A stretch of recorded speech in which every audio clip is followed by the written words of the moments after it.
जो मेहनत आज आपको दर्द लग रही है, अगर इस दर्द को ऐसे ही आप सहते रहे तो कल ये दर्द आपकी सबसे बड़ी ताकत बनेगा। और इसी दर्द के वजह से या इसी ताकत की वजह से आपको सफलता मिलेगी। इसीलिए आपको हमेशा हार्डवर्क करने के लिए रेडी होना चाहिए, हमेशा फोकस्ड रहना चाहिए, हमेशा खुद के ऊपर बिलीव करना चाहिए। क्योंकि आपकी जो सक्सेस होता है या जो हमें जो सक्सेस मिलता है वो हमारे ऊपर हमारा कितना विश्वास है एंड आप कितने कंसिस्टेंट हो, आप में पेशेंस है क्या, फोकस्ड कितने हो, उसके वजह से हमारे हार्डवर्क की वजह से हमें सक्सेस मिलता है।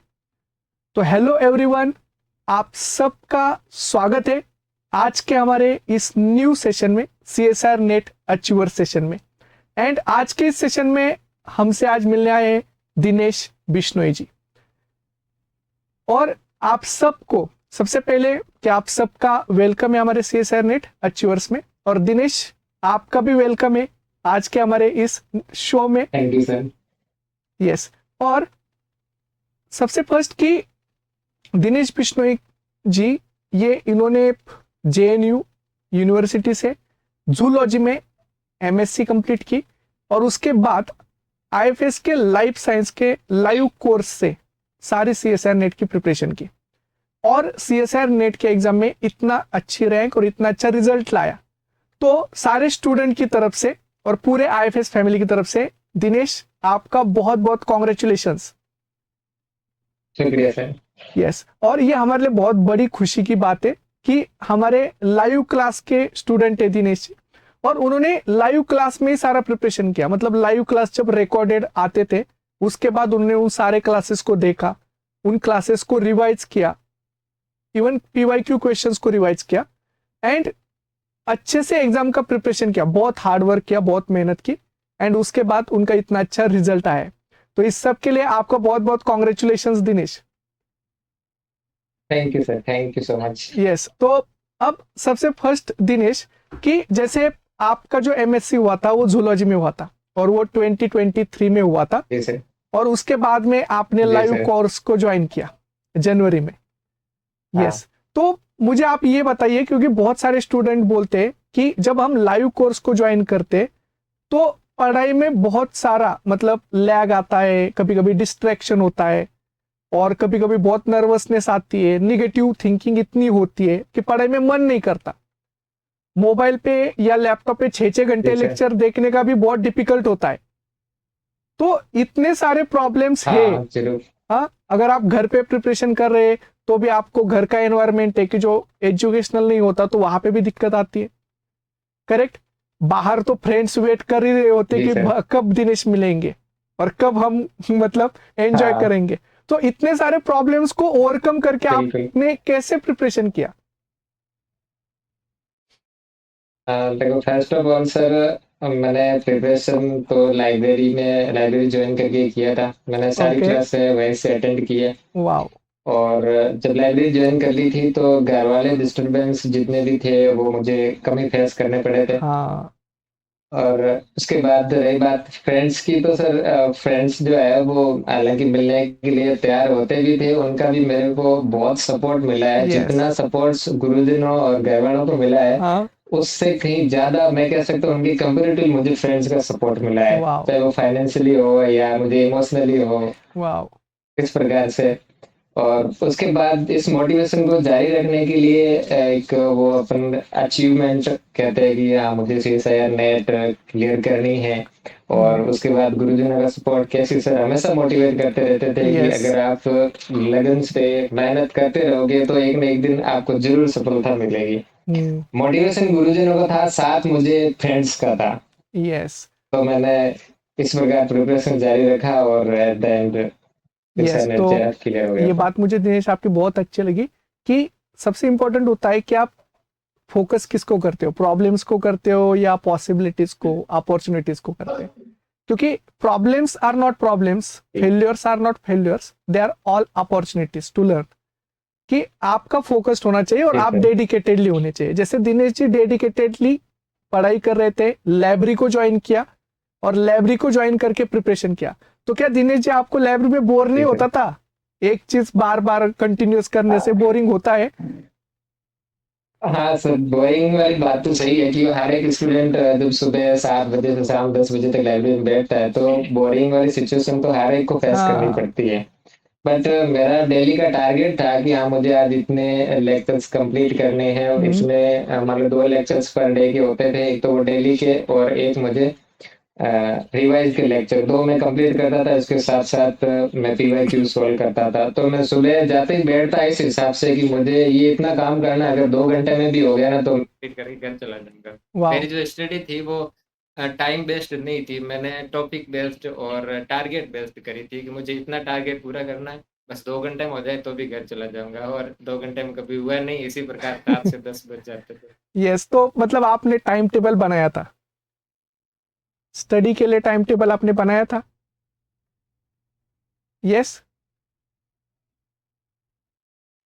तो ये बात मुझे बहुत अच्छी लगी दिनेश, कि जब भी आप कभी प्रिपरेशन करते हो तो टाइम टेबल बना के, शेड्यूल बना के, अपना खुद का दिन का जो आपका टारगेट है वो फिक्स करके करते हैं, तो आपका पढ़ाई भी बहुत अच्छा होता है। जी सर।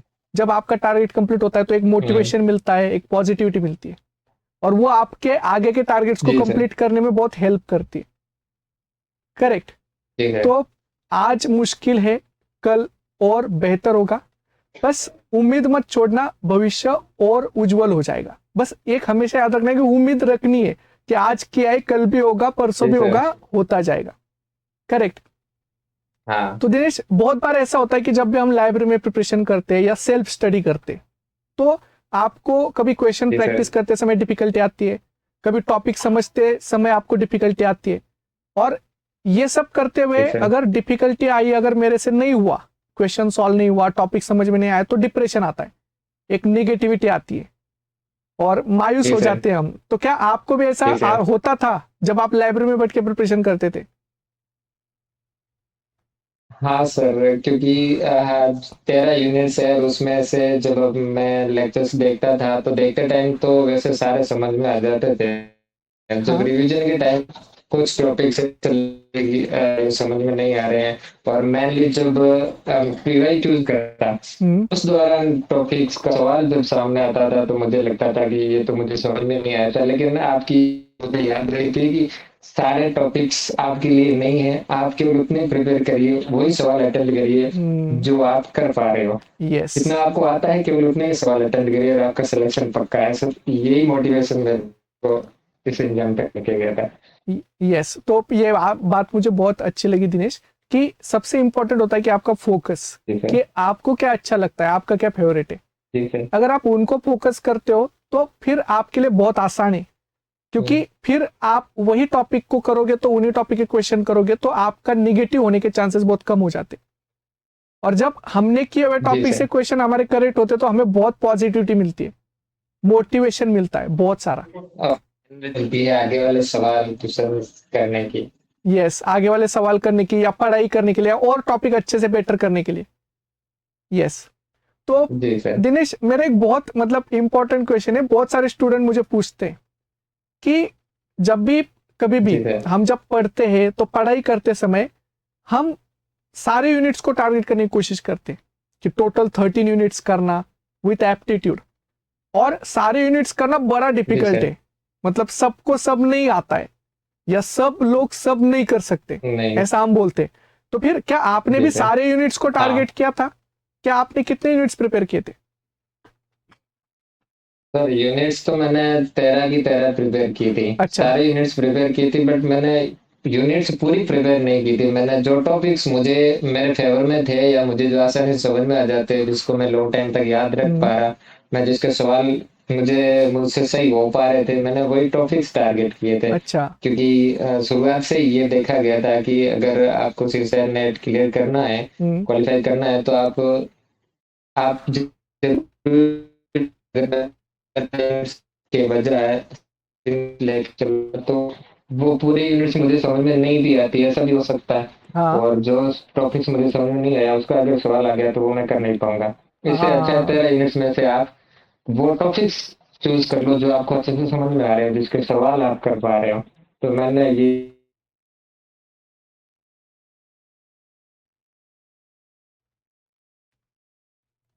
हाँ, तो ये बहुत अच्छी बात अभी दिनेश ने बताई कि आपको जितने टॉपिक, जैसे उन्होंने तो 13 टॉपिक्स को टारगेट किया, मतलब जितना हम कर सकते हो उतना करो।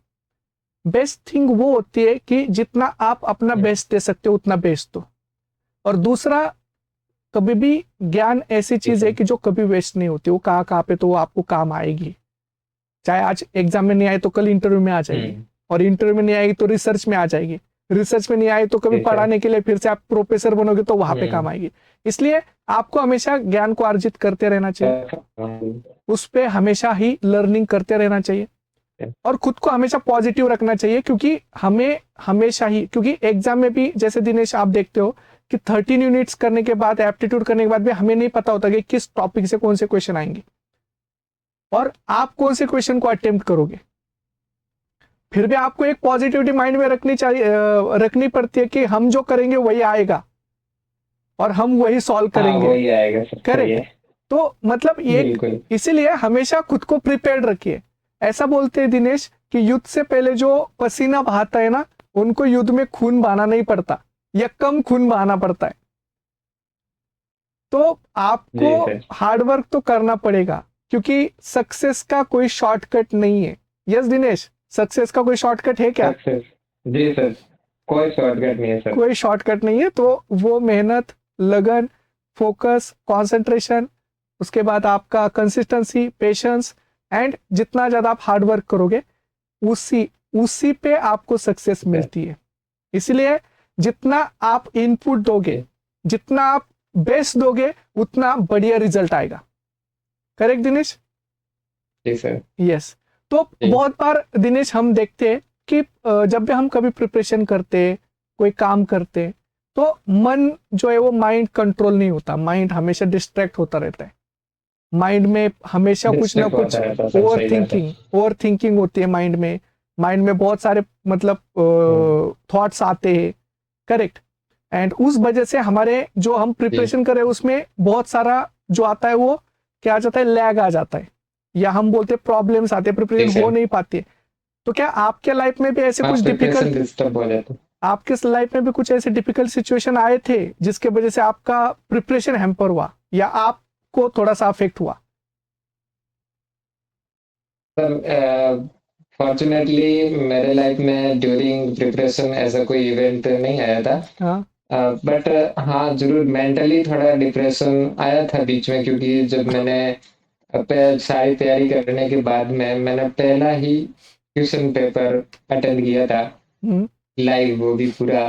तो उस दौरान मेरे नंबर बहुत कम आए थे, और जिस हिसाब से मैंने पहले देखा है प्रीवियस की कट ऑफ इतनी रही है और मेरे नंबर तो उसे मैच नहीं कर पा रहे हैं, तो उस टाइम मुझे काफी डिप्रेशन हुआ था। बट उसको ओवरकम करने के लिए फिर से मैंने जैसे अपने आईफास की यूट्यूब चैनल्स पर तो आते ही हैं, कैसे सर हमेशा आते रहते थे, आप भी चलते क्लास में बताते थे कि कैसे अगर आपके सामने ऐसी सिचुएशन आए, डिस्टरबेंस हो या फिर आप मेंटली प्रिपेयर नहीं हो किसी एक टाइम पर स्टडी करने में, तो आपको क्या करना चाहिए। मैंने वही सारे रूल्स और गाइडेंस फॉलो की थी।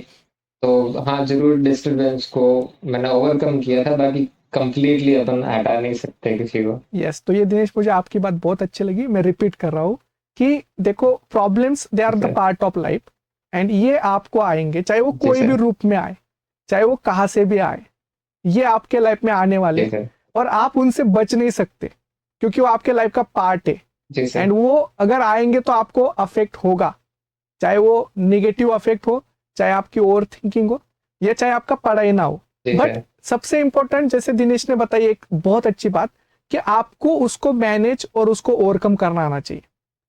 और आप अगर उसको वैल्यू नहीं दोगे तो वो प्रॉब्लम कितना भी बड़ा हो आपके लिए जीरो है, क्योंकि आप उसको इतना ज्यादा वेटेज नहीं दे रहे हो। क्योंकि प्रॉब्लम्स तब बढ़ते हैं जब आप उसको वेटेज देते हो, जब आप उस पर थिंकिंग करते हो, करेक्ट। तो ये प्रॉब्लम्स ये ऐसे होते हैं कि जैसे हमारे रास्ते में कांटे, वो तो आएंगी, बट आपको कैसे बचना है। क्योंकि ऐसा कहते हैं दिनेश कि कांटों पर चढ़ने वाला जो व्यक्ति होता है वह जल्दी सक्सेसफुल होता है, और जल्दी वो सक्सेस पा लेता है और मंजिल पा लेता है, क्योंकि वो कांटे जो होते हैं, जो पैरों के बीच में आते हैं, वो उसकी रफ्तार बढ़ा देते। तो कभी कभी प्रॉब्लम्स ऐसे होते हैं कि जो आपकी रफ्तार बढ़ा देते, जो आपको बहुत कुछ सिखा के चले जी जाते, सर। और जिससे, और कुछ तो ऐसे सिचुएशंस आते हैं जो आपके लाइफ टाइम तक आपको लर्निंग देते रहते कि आपको क्या करना चाहिए और क्या जी नहीं सर। करना चाहिए। करेक्ट। तो इसलिए जी जितना सर। आप ज्यादा मतलब चैलेंजेस को फेस करते हो, जितना प्रॉब्लम्स को फेस करते हो, वो आपको शेप देते हैं, वो आपके करियर को, आपके फ्यूचर को, एंड एक आप जो आप बनते हो, मतलब जो हम बोलते हैं, तो वो उसकी वजह से बनते हैं। तो इसलिए वो अच्छी बात है, जैसे दिनेश ने जी बताया। सर। अच्छा दिनेश, मेरा एक क्वेश्चन है कि जैसे जैसे मतलब हम जी सर। प्रिपरेशन करते, तो अभी सीएसआर एग्जाम होने वाला है दिसंबर का, या मे बी जनवरी के फर्स्ट वीक में हो। अभी सीएसआर जी एग्जाम सर। जो नेक्स्ट होगा उसको अराउंड 2 मंथ तक बाकी है समय। तो मेरा एक जेन्युइन ठीक क्वेश्चन है है। कि जो सीएसआर नेट के एस्पायरेंट्स है जो प्रिपेयर कर रहे हैं, उनके लिए आप क्या बताना चाहोगे? उनकी स्ट्रेटेजी क्या होनी चाहिए, उनको क्या डूड्स होने चाहिए, और उनको क्या डोंट्स होने चाहिए, क्या करना चाहिए और क्या नहीं करना चाहिए? जी सर। तो मैं जो भी बताऊँगा वो उसका बेस रहेगा मेरी खुद की प्रिपरेशन सर, हाँ। क्योंकि मैंने तो प्रिपरेशन करने के लिए लगभग 7-8 महीने मिले थे। हम्म। अभी जो स्टूडेंट्स प्रिपरेशन कर रहे हैं उनके पास अभी 2 मंथ का ही समय बचा है। हम्म। हो सकता है उन्होंने पहले प्रिपरेशन की हो, वो आगे, या कोई हो सकता है आज से शुरू करे। हम्म। तो सबकी अपनी-अपनी स्ट्रेटजी होती है सर, जो पहले से अपनी स्टडी करते आ रहे हैं, वो अपने प्लान को चेंज नहीं करें। वो जैसा हम्म। करते आ रहे हैं, वैसा ही आगे करते जाएँ, क्योंकि यस। उन्होंने कुछ सोच समझ के ही ये सीएसआई नेट की प्रिपरेशन शुरू की है। उन्होंने जो अपनी स्ट्रेटजी बनाई है, वो हम्म। चेंज नहीं करे किसी भी हाँ कहने हाँ पर हाँ। भी। दूसरी बात ये है कि वो रेगुलर मोटिवेटेड रहने के लिए या अपने डिस्टर्बेंस को दूर करने के लिए, वो जैसा कि आपके यूट्यूब चैनल पर या किसी ने ऑनलाइन क्लासें ले रखी है, तो वहाँ पे क्लासें अटेंड करते वक़्त भी उनको बहुत सारा मोटिवेशन मिल जाता है। अगर हम्म। उनकी कोई डिस्टर्बेंस है, तो वो वहाँ से भी सॉल्व हो सकती है। यस। अब रही बात कि उनको करनी चाहिए,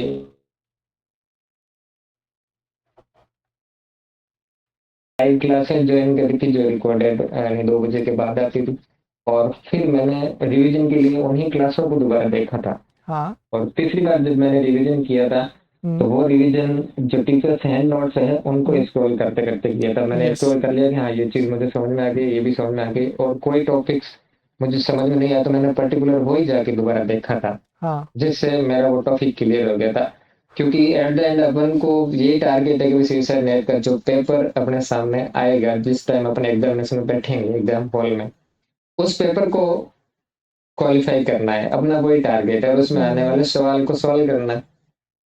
तो उसके अकॉर्डिंग जो स्ट्रेटजी हो पा रही थी, जितना मेरे से क्लियर हो पा रहा था, जितने टॉपिक मेरे फेवर में थे, मैंने एमएससी में पढ़े हो या बीएससी में पढ़े हो, वो टॉपिक्स को और स्ट्रॉन्ग किया था, और उन्हीं टॉपिक्स के सवाल ढूंढ ढूंढ करके सॉल्व किए थे। अच्छा। तो मैं जो प्रिपरेशन करने वाले स्टूडेंट्स हैं उनको यही कहना चाह रहा हूँ कि आपके जो जो टॉपिक्स या सब्जेक्ट्स या यूनिट्स जो आपके फेवर में है, जो आपने एमएससी में पढ़ी है, जो बीएससी में पढ़ी है, जो आपको लंबे टाइम तक याद रह पा रही है, और जिसके सवाल आप समझ पा रहे हो, और उनके सवाल आपके राइट भी हो रहे हैं। हम्म। एक बार पीवाईक्यू सॉल्व करते हैं तो पता चल जाता है कि कौन-कौन से टॉपिक से सवाल आप सही कर पा रहे हो। हम्म। जो कंटिन्यू सही हो रहे हैं, उन्हीं टॉपिक से सवाल आप एग्ज़ाम हॉल में भी करिएगा, और उन्हीं टॉपिक्स को दोबारा प्रिपेयर करिएगा जब तक एग्ज़ाम नहीं आ जाते। उन टॉपिक्स को कभी मत छोड़िएगा, या फिर लंबे टाइम तक उन टॉपिक्स को समझने का प्रयास नहीं करें, ना ही उसमें टाइम वेस्ट करें कि हाँ, मुझे ये बायोकेमिस्ट्री समझ में नहीं आ रही, मैं इसके सवाल करूँगा ही करूँगा, तो टाइम वेस्ट होगा ये, और इससे आप सवाल भी सही नहीं कर पाओगे, एग्ज़ाम के भी, और अभी का भी टाइम वेस्ट हो जाएगा। हाँ, तो ये बहुत अच्छी बातें बोले दिनेश ने कि बहुत अच्छे से क्लियरली सारे पॉइंट्स, डूज एंड डोंट्स उन्होंने बताए। क्योंकि देखिए ये सबसे इंपॉर्टेंट होता है कि हमें क्या करना चाहिए और क्या नहीं करना चाहिए, क्योंकि जी रिजल्ट सर। तब आएगा जो आप करोगे वो सही होगा और राइट डायरेक्शन में होगा, क्योंकि डायरेक्शन बहुत इंपॉर्टेंट है।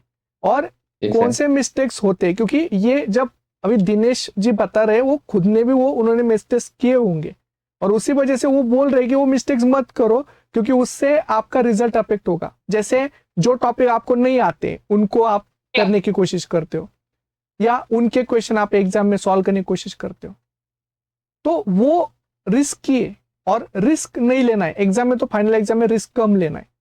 आपको वही टॉपिक को ठीक चुना है। है जो आपको बहुत अच्छे से आते हैं, जो फेवरेट है।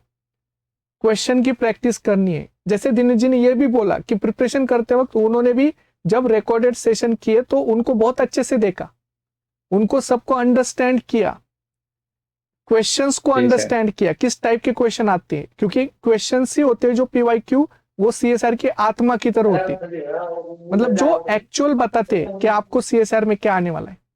करेक्ट। तो इसलिए ये सारी बातें बहुत इंपॉर्टेंट है कि जो दिनेश ने बताई, उन सबको आप याद रखिए।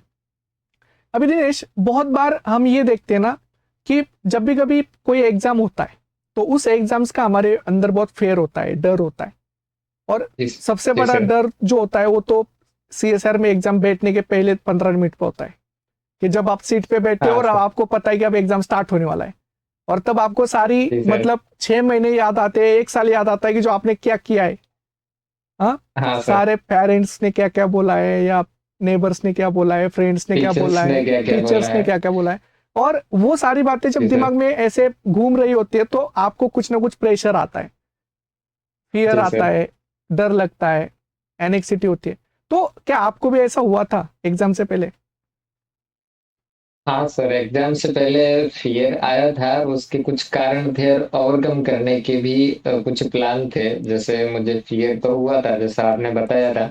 हम्म। उसके कारण ये थे कि एक तो मैंने 5-7 महीने से लगातार इतनी मेहनत करके तैयारी की है, पता नहीं एग्जाम पेपर कैसा आएगा। हम्म। क्वालिफाई नहीं हुआ तो फिर इतना दोबारा तैयारी करनी पड़ेगी। फिर हम्म। फ्रेंड्स क्या बोलेंगे, घर वाले क्या बोलेंगे। हम तो ऐसा सोचते थे कि तू कर पाएगा, लेकिन नहीं हुआ। तो ये डर ना केवल 15 मिनट पहले बल्कि एग्जाम से 4-5 दिन पहले भी आ रहा था। हम्म। तो 4-5 दिन पहले तो आ रहा था, उसके सॉल्यूशन के लिए लगातार मैं मोटिवेशन के लिए सर के वीडियोस आते थे, उनमें सर बताते थे पूरी स्ट्रेटजी का, एग्जाम से पहले क्या करना है, एग्जाम के अंदर क्या करना है, एग्जाम के बाद क्या करना है और क्या नहीं करना है। वो सारे तो ऑलरेडी बता रखे हैं, जैसे आपको टाइम से पहले जाना है और उसके बाद एग्जाम हॉल में क्या क्या चीजें रखी गई है, आप हम्म। एग्जाम हॉल के अनुसार खुद को एडॉप्ट करना है। ये तो है वहाँ की सिचुएशन। और डर को ओवरकम करने के लिए जो जो सिचुएशन क्रिएट हो सकती है, चाहे मेंटली हो, हम्म। चाहे किसी का प्रेशर हो, मैंने उन सब के सवालों के जवाब ढूंढ लिए थे सर। कि हम्म। आपने जैसा बताया था कि अगर मैंने 7 महीने तक कंटिन्यू प्रिपरेशन किया है, इतनी मेहनत करी है, मेरा नहीं होगा तो किसका होगा। हाँ। और अगर पेपर में क्वेश्चन आ रहे हैं, वो केवल मेरे लिए तो आ नहीं रहे हैं, वो सारे स्टूडेंट जो प्रिपरेशन कर रहे हैं उन सबके लिए सिमिलर आएंगे। हम्म। अगर मेरा होगा तो उनका भी होगा, और उनका होगा तो मेरा भी होगा। करेक्ट। ये तो एक नॉर्मल सी बात हो गई सर। दूसरा था कि हाँ, प्रिपरेशन से पहले थोड़ा मेंटली प्रेशर आता है, हम्म। और उसको ओवरकम करने के लिए मैंने वही सर की गाइडलाइन पढ़ी थी, और उन्हीं गाइडलाइन को फॉलो किया था। उसके साथ साथ फ्रेंड्स ने बहुत सपोर्ट किया था सर, क्योंकि हम्म। गाइडलाइन जो दे रहे थे, गुरुजन्स जो है वो मेरे को गाइड कर सकते हैं, और सपोर्ट है वो मुझे फ्रेंड्स का बहुत। तो ये बात मुझे बहुत अच्छी लगी कि जैसे हमें बहुत, क्योंकि क्या होता है कि हमारे एनवायरनमेंट में हमें मोटिवेशन करने के लिए हमारे टीचर्स होते, हमारे फ्रेंड्स होते, फैमिली में मम्मी पापा होते, ठीक है। हमारे सिस्टर होते, एज वेल एज ब्रदर होते। आप अगर जी। उनसे आपकी बातें शेयर करते हो तो वो आपको बहुत मोटिवेशन देते, और वो आपको समझते, बहुत अच्छे से ठीक है। समझते। एंड इसीलिए अगर आप उनके सपोर्ट में होते हो तो आप एक पॉजिटिव फीलिंग आपको आती है, और आपको बहुत बड़ा मोटिवेशन मिलता है। फील करता है। एंड ये चीज बहुत बड़ी जी होती है, सर। क्योंकि उससे आप नेगेटिविटी से दूर रहते हो, ओवर थिंकिंग से जी। दूर रहते हो। और यही बात होती है कि जब आप ओवर थिंकिंग नहीं करोगे, नेगेटिव थिंकिंग से दूर रहोगे, तो आप ऑब्वियसली पॉजिटिव रहोगे और आपका पढ़ाई अच्छा होगा। जी सर। करेक्ट। तो ये बातें हमेशा ही जी। याद रखना है कि जो भी स्टूडेंट, अगर कभी नेगेटिविटी आए, कभी ओवर थिंकिंग आए, कभी कोई थॉट्स आए, तो आप शेयर कर दीजिए, अपने फ्रेंड्स को जी कीजिए, सर। मम्मी पापा को कीजिए, सिस्टर को कीजिए, ब्रदर को, क्योंकि आप शेयर करने के बाद आपका सारे थॉट्स जो है वो खाली हो जाते हैं आपसे, और आप पॉजिटिव फील करते जी। हो। मन में कुछ नहीं रखना है, मन जी सर। हमेशा ओपन रखना है, ओपन माइंडेड रहना है। खाली रखना है। हाँ, खाली रखना है, और ज्यादा सोचना नहीं है और मन पे कोई बात लगानी भी नहीं है। जी सर। यस, ये हमेशा याद रखना है कि सारे प्रॉब्लम्स तब होते हैं जब हम मन में लगा लेते और हम सोचते उस पे, और प्रॉब्लम तभी कभी नहीं होते कि जब हम मन में कुछ लगाते नहीं है, हम नेचुरल लेते, कोई बात नहीं है, जी। ठीक है। करेक्ट। तो हाँ सर, सबसे प्रॉब्लम तो तभी क्रिएट होगी ना जब अपन खुद को उस प्रॉब्लम का सेंटर पॉइंट मान हाँ लेते हैं कि मैं करेक्ट। अगर हाँ उसका कैसा रेस्पॉन्स करूंगा, प्रॉब्लम आगे सॉल्व हम्म, होगी या खत्म हो जाएगी। वही, इसलिए हमेशा मन को फ्री रखना है, खाली रखना है, शेयर करनी है सारी बातें, ओवर थिंकिंग नहीं करनी है, ये नेचुरल है, ये हमेशा जी याद सर। रखना है। और फ्रेंड्स का सपोर्ट लेना है, घर वालों का सपोर्ट लेना है, तो आप हमेशा ही फ्री रहोगे, पॉजिटिव रहोगे।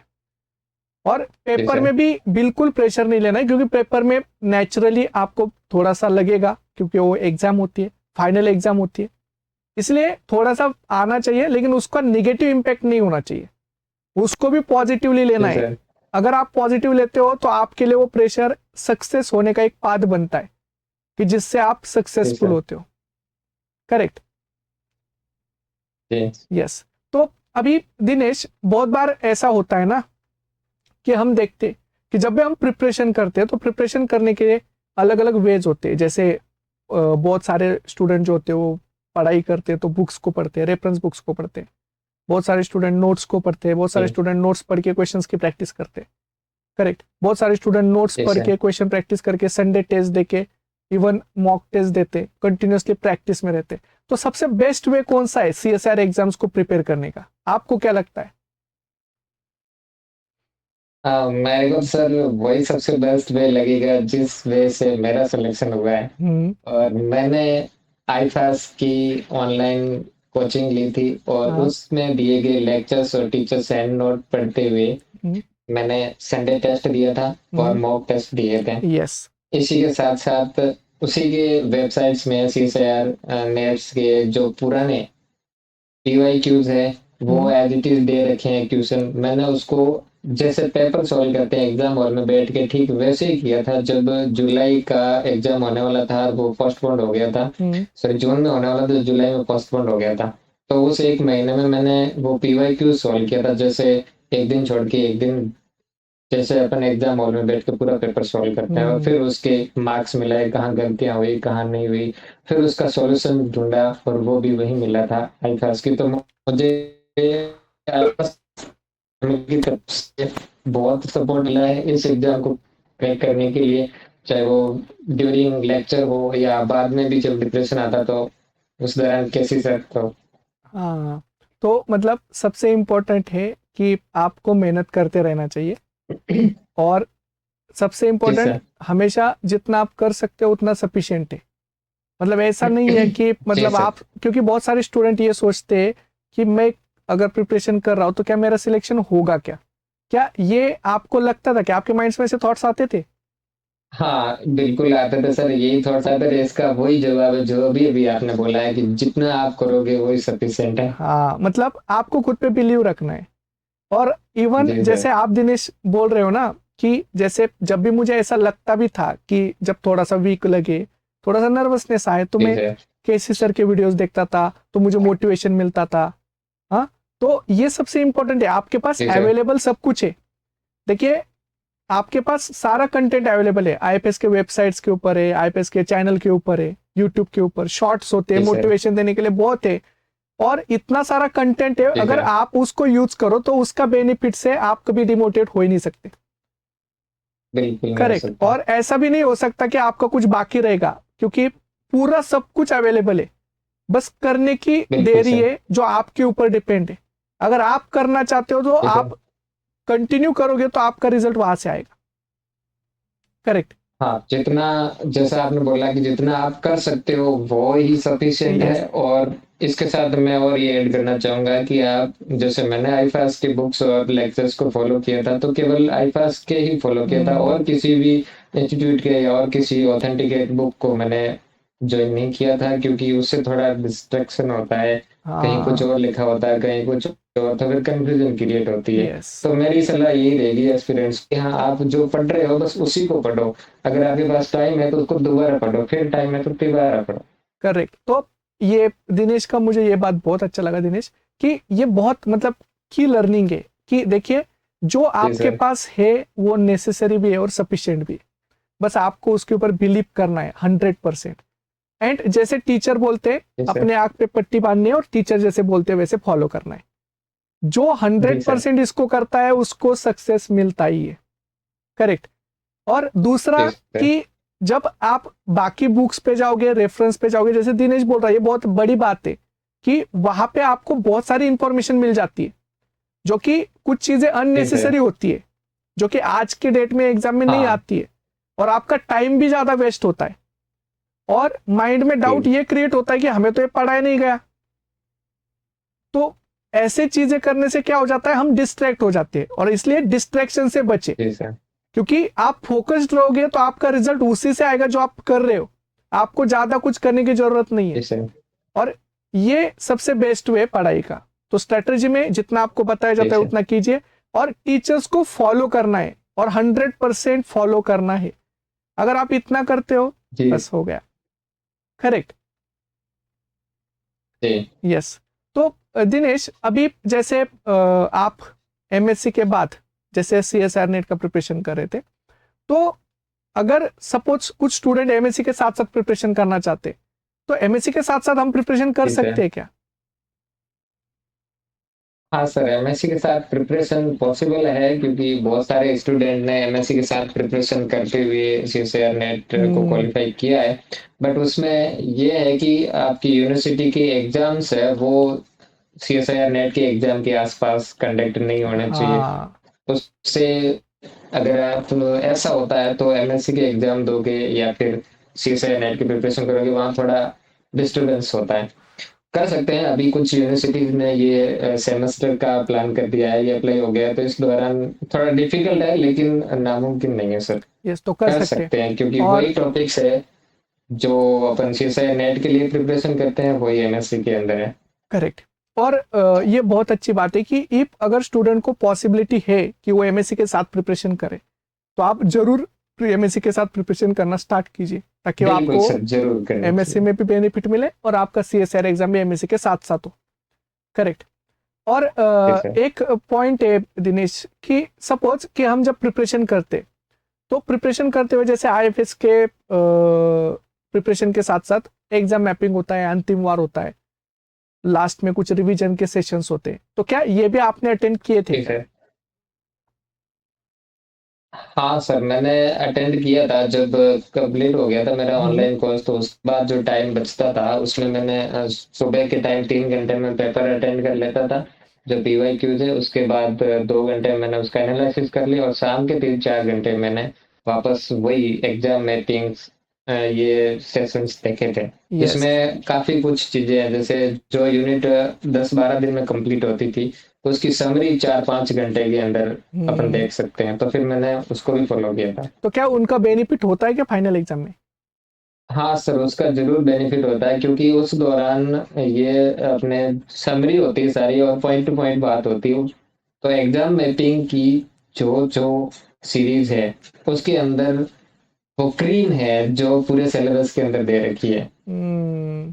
तो उसका फायदा सीएसईआर नेट एग्जामिनेशन में डेफिनेटली होता है सर। यस। तो सबसे इंपॉर्टेंट कि जैसे दिनेश बोल रहे हैं कि देखिए कि जो इंपॉर्टेंट पार्ट होता है वो सारा उस सीरीज में होता है, और जो कि एग्जाम में बार बार पूछा गया जी है, सर। रिपीटेटिवली पूछा गया कंटेंट है, जी। और मोस्ट प्रोबेबल टॉपिक्स होते हैं कि जो हमेशा ही आते हैं। तो इसलिए आप भी अगर जी। अपने रिविजन्स को बूस्ट करना चाहते, आप अपना खुद का रिवीजन कीजिए घर बैठ के, आप अपने खुद की क्वेश्चन प्रैक्टिस हम्म। कीजिए। बस आपको जब भी घर पे बोर हो या पढ़ाई में मन ना करे तो आप एग्जाम मैपिंग को देख लेंगे तो भी आपका रिवीजन हो जाएगा, और बिल्कुल सर। एंजॉयमेंट के साथ, फन के साथ लर्निंग भी होता है, और आपके टॉपिक्स भी कवर होते हैं, और आपको मोटिवेशन मिलता है कि यस मुझे आ रहा है। करेक्ट। जी सर। यस। तो ये बहुत अच्छी बात है। तो दिनेश जैसे बहुत सारे स्टूडेंट एग्जाम से पहले मॉक टेस्ट को देते, तो क्या जी आपने भी सर। मॉक टेस्ट दिए थे क्या? सर मैंने एग्जाम से ठीक पहले नहीं दिए थे, मैंने काफी टाइम पहले मॉक टेस्ट दिए थे और मॉक टेस्ट के जो सवाल थे वो, हम्म। क्योंकि मैंने तो आईफास के मॉक टेस्ट ही दिए थे और वो सवाल उस लेवल के थे सर जैसे सीएसआईआर नेट एग्जाम में आते हैं, हम्म। तो मैंने जरूर मॉक टेस्ट अटेंड किए थे। उनके भी रिजल्ट्स ठीक वैसे ही आ रहे थे जैसे पीवाईक्यूज है, और लेवल भी वही था जो पीवाईक्यूज का था। उससे यस, ये अंदाजा लग गया था कि हाँ, जो आईपास के द्वारा प्रोवाइड किए गए मॉक टेस्ट है वो उसका लेवल सीएसआईआर नेट से मैच करता है। करेक्ट। तो मतलब ये मॉक टेस्ट देने से फाइनल एग्जाम में बेनिफिट होता है। करेक्ट। और बिल्कुल होता है मॉक सर। टेस्ट एक आईना होते हैं जो आपको अपनी रियलिटी बताते हैं कि आपने कितना पढ़ा है, आपके जी स्ट्रॉन्ग टॉपिक कौन से, अभी भी आपके नेगेटिव कहाँ पे हो रहे हैं। तो फाइनल एग्जाम में आप जी थोड़ा सर। अवेयर हो जाते हो कि मुझे ये टॉपिक नहीं, क्वेश्चन नहीं करने चाहिए जिसमें नेगेटिव हो रहा है। और मॉक टेस्ट से जी सर। कॉन्फिडेंस बूस्ट होता है कि हाँ मेरा रिवीजन अच्छा हुआ है, उसके साथ साथ मेरे स्ट्रॉन्ग टॉपिक कौन से है और मुझे कौन से टॉपिक के क्वेश्चन हम्म। करने चाहिए। और ये बातें आपको पता जी होनी सर। चाहिए ताकि आपकी एग्जाम में, फाइनल एग्जाम में गलतियां ना हो। क्योंकि गलतियां जी सर। रोकने का एक ही तरीका है, पहले से उनको जान लो कि कहाँ पे गलती हो सकती है और गलती जी दोहराओ मत। इसलिए कभी भी हम बोलते हैं कि घर पे अगर आप प्रैक्टिस करते हो संडे टेस्ट की, मॉक टेस्ट की, तो आपको अपनी गलतियां पता चलती है और उनको आप डिटेक्ट करते हो तो जी। फाइनल एग्जाम में बेनिफिट होता है। करेक्ट। तो जरूर रहता है जैसे सर। दिनेश, इस बार का एग्जाम बहुत सारे स्टूडेंट बोल रहे थे कि थोड़ा टफ था, उसमें अप्लाइड क्वेश्चन ज्यादा थे। तो आपको इस बार का एग्जाम कैसे लगा? हाँ सर, क्योंकि पीवाईक्यू जब करते करते एग्जाम हॉल में गए थे, तो क्योंकि ये अभी जो स्टूडेंट्स तैयारी करें उनके लिए तो हमारे वाला एग्जाम प्रीवियस या पीवाईक्यूज में ऐड हो गया, लेकिन जब मैंने इस एग्जाम को अटेंड किया था तो मेरे को काफी टफ लगा था। ये लगा था कि आज का ये जो एग्जाम है इसका पेपर पीछे वाले जितने भी पीवाईक्यूज या हम्म। प्रीवियस एग्जामिनेशन हुए हैं उनसे बहुत टफ है। ऐसा लगा जैसे ही एग्जाम को अटेंड करना शुरू किया था, लेकिन करते करते जब एंड तक पहुंचे थे तब हाँ काफी कुछ लेवल मैच हो गया था कि ठीक है, इस लेवल के सीएसआईआर नेट सीएसआईआर के जो प्रोफेसर है वो बनाते हैं, इस लेवल का क्वेश्चन पेपर आएगा आपके सामने, आपको हम्म। इसके लिए प्रिपेयर रहना चाहिए। ऐसे आप पहले भी बताया गया था एग्जाम मैपिंग में भी और मोटिवेशनल वीडियो जो आ रहे थे उसमें भी।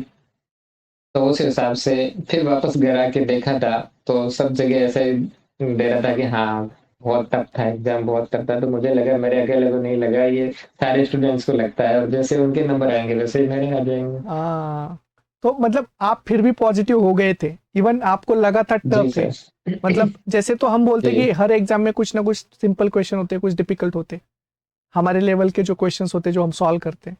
तो फिर भी अगर हमें हम्म। ऐसा लगे, क्योंकि एग्जाम में कभी कभी माइंड में लाता भी है कि इतने डिफिकल्ट क्वेश्चन है तो जी हमारा होगा या नहीं होगा, लेकिन जैसे दिनेश आपने किया वो बेस्ट वे था कि पॉजिटिव रहो, जितना कर सकते हो उतना करो। ये मत सोचो क्या होगा, क्योंकि वो आपके हाथ में नहीं है, जो आप कर रहे हो ना वो आपके हाथ हाँ। में है। अगर आप बिल्कुल बेटर सर। क्वेश्चंस को सॉल्व करते हो, आप बेटर पॉजिटिव माइंड से क्वेश्चन को सॉल्व करते हो, तो जो आपका होगा वो बेटर ही होगा, क्योंकि आपने रिस्क ही नहीं लिए बिल्कुल ना, आपने निगेटिव माइंड किया है। तो ये बहुत अच्छी बात है। जी सर। अभी दिनेश हम क्या करेंगे, अब हम रैपिड फायर लेंगे और रैपिड फायर में मैं जी कुछ सर। क्वेश्चन पूछूंगा, आपको बस पॉइंटेड आंसर देने। ओके। जी सर। तो सबसे पहला क्वेश्चन कि दिनेश आपने टोटल 13 यूनिट्स प्रिपेयर किए थे, तो एप्टीट्यूड का जी मतलब सर। प्रिपरेशन भी किया था, तो आपका सबसे फेवरेट क्या है? कौन सा यूनिट सबसे फेवरेट है?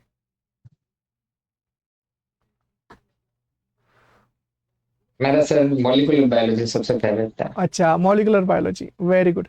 और सबसे जी डिफिकल्ट, सर, और उसी के डिफिकल्ट साथ बायोकेमिस्ट्री सर। बायोकेमिस्ट्री डिफिकल्ट लगता है। यस। जी सर। और क्या मैथमेटिक्स से आपको डर लगता है? हाँ सर। बहुत लगता है।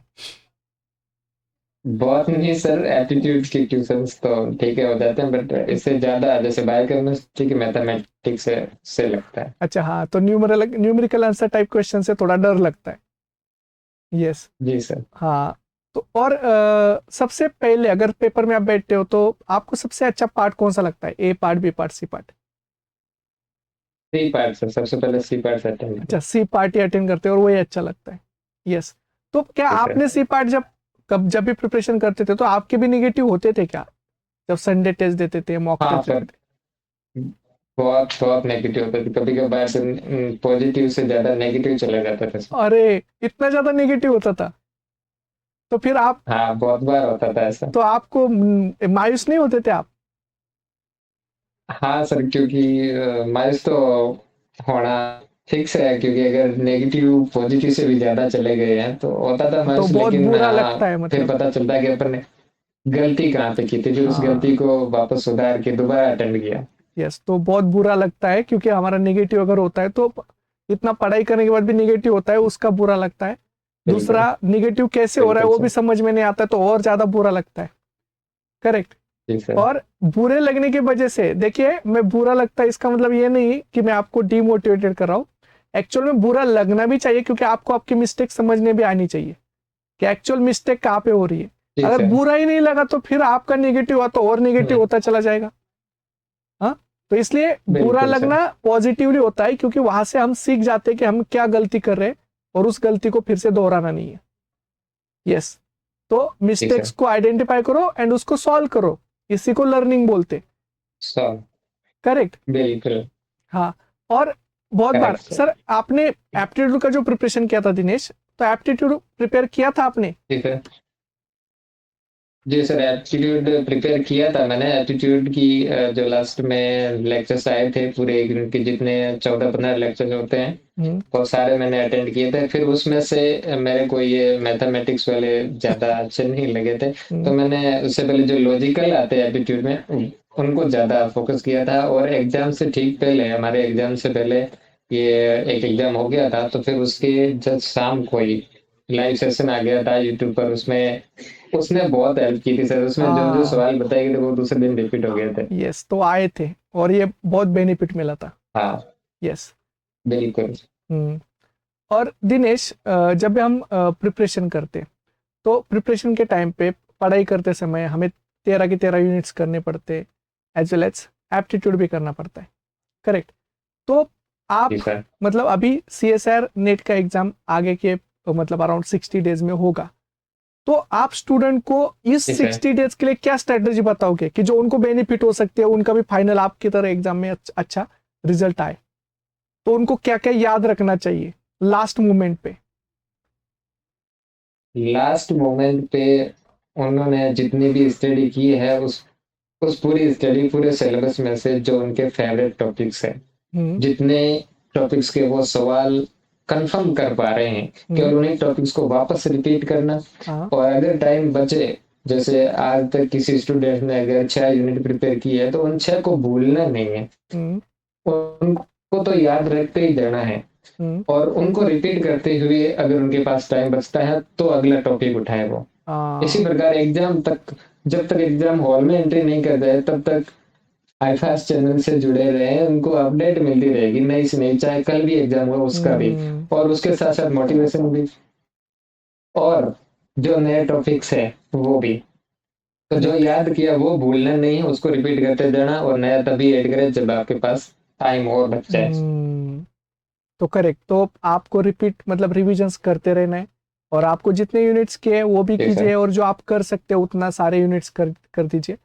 दूसरा, स्ट्रॉन्ग पॉइंट पे फोकस ठीक है। कीजिए, स्ट्रेंथ पे फोकस कीजिए, और डिस्ट्रैक्शन से बचे, क्योंकि बहुत बार ऐसा बिल्कुल होता है कि सर। हम डिस्ट्रैक्ट हो जाते हैं। तो क्या सोशल मीडिया से आपको भी डिस्ट्रैक्शन हुआ था, या आपका भी होता है क्या डिस्ट्रैक्शन? हाँ। हाँ, नहीं सर, एक्चुअली सोशल मीडिया से डिस्टरबेंस मेरा तो नहीं हुआ था। होता जरूर है, सबको होता है। वो स्ट्रेटजी लगाते हैं, पहले लॉग आउट कर लेते हैं, फिर हाँ। लॉग इन, फिर लॉग आउट, तो वो वाली समस्या नहीं आई थी। मैंने पहले से ही, मेरा पर डे का टारगेट फिक्स होता था कि मुझे इतना आज का करना है। अगर ये पूरा हो गया तो फिर मैं मौज करूंगा, और वो हाँ। पूरा करने में पूरा दिन चला जाता था। यस, तो ये तो मतलब डिसाइडेड था, फिक्स था शेड्यूल, कि शेड्यूल के अकॉर्डिंग हमें बिल्कुल काम सर। करना है, पढ़ाई करनी है। हाँ, और उसके बाद अगर पढ़ाई हो गई तो फिर आप एंजॉयमेंट कर सकते हो। हाँ, हाँ, फिर बट एंजॉयमेंट की ये स्टडी जो है वो आप टाइम बेस मत करिएगा, वो आप टॉपिक या टारगेट बेस करिएगा। आप खुद को ऐसे बताइए कि मेरा इतना टॉपिक करना है, वो होते ही मैं एंजॉय करूंगा, फिर उस टॉपिक में लग जाइए, टाइम अपने आप निकल जाएगा। Correct, correct. तो मतलब आपको डेली का डेली टॉपिक कंप्लीट करनी ही है। यस। तो बिल्कुल ये सर। बहुत अच्छी बात है। एंड देखिए, ये जो सारा हमने डिस्कशन किया, उस डिस्कशन में बहुत सारे ऐसे पॉइंट्स इंपॉर्टेंट निकले कि जो बहुत सारे स्टूडेंट्स को काम आएंगे। उनके लाइफ में जो ठीक प्रॉब्लम्स है, सर। उनके जो डाउट्स है, उन डाउट्स के बहुत सारे आंसर्स इस डिस्कशन में थे। एंड इसीलिए आप भी सब, ठीक सर। अगर आप सब ने, जैसे भी आपके लाइफ के प्रॉब्लम्स आते हैं, तो देखिए हर स्टूडेंट के लाइफ में अपने अपने जो प्रॉब्लम्स होते हैं, जनरली वो सिमिलर होते हैं, कि जो सबके लाइफ में आते हैं, बिल्कुल बट लोगों से या जो भी सक्सेसफुल स्टूडेंट्स है उनसे हमें ये सीखने को मिलता है कि उनको भी प्रॉब्लम आए तो उन्होंने उस फेज में क्या किया, अपने माइंड को कैसे फोकस्ड रखा, Yes. कैसे पॉजिटिव रखा और कैसे उन प्रॉब्लम्स को ओवरकम करके सक्सेसफुल हुए। तो ये जो जर्नी होती है यही हमें ये सिखाती है कि लाइफ में सारे प्रॉब्लम्स हो, चैलेंजेस हो या जो भी हमारे लाइफ में ऑब्स्टेकल्स आते, they are part of life and failures are not failures, they are the opportunities. तो आपको लर्न करना है Yes, sir. और आगे बढ़ना है। तो इस सेशन में हमने बहुत सारी लर्निंग ली और दिनेश ने बहुत अच्छे से हमें सारे, उन्होंने कैसे स्ट्रेटजी यूज की, कैसे उन्होंने प्रॉब्लम्स आए तो भी प्रॉब्लम्स को फेस किया, उसको ओवरकम किया और वो आगे बढ़े, ये सब हमें सीखने को मिला। एंड सारे स्टूडेंट के बहुत सारे डाउट्स के भी आंसर्स इस सेशन में हमने कवर किए। तो सभी स्टूडेंट्स की आप खुद आपको जो भी डाउट है वो डाउट आप इस सेशन के कमेंट बॉक्स में पोस्ट कर सकते हैं, एज वेल एज जो भी आपको ये सेशन कैसे लगा, आपने इससे क्या क्या लर्निंग ली, ये भी आप अपने कमेंट बॉक्स में पोस्ट कर सकते हैं। तो आप सबका thank you and Dinesh thank you so much कि आपने अपनी लर्निंग्स, अपने शुक्रिया स्ट्रेटजीज सर। ये सारे हमारे साथ शेयर की एंड इनका जरूर हमारे सब स्टूडेंट को बहुत बेनिफिट मिलेगा, उनको मोटिवेशन मिलेगा Yes, sir. और उनको भी बहुत फायदा होगा, जैसे वो भी आपकी तरह ऐसे सक्सेसफुल हो। यस, तो बिल्कुल thank sir. You so much and once again हमारे सारे स्टूडेंट you, की sir. तरफ से, हमारे पूरे आईपीएस फैमिली की तरफ से आपका बहुत बहुत कॉन्ग्रेचुलेशंस एंड आपको फ्यूचर गोल्स के लिए ऑल द बेस्ट। तो ऐसे मेहनत करते रहिए और आगे बढ़िए। तो thank you so much all and thank you so much. आपको ये सेशन कैसे लगा जरूर बताइए और आपने क्या क्या लर्निंग की हो कमेंट बॉक्स में जरूर पोस्ट कीजिए। So thank you all and thank you Dinesh, welcome sir. Thank you.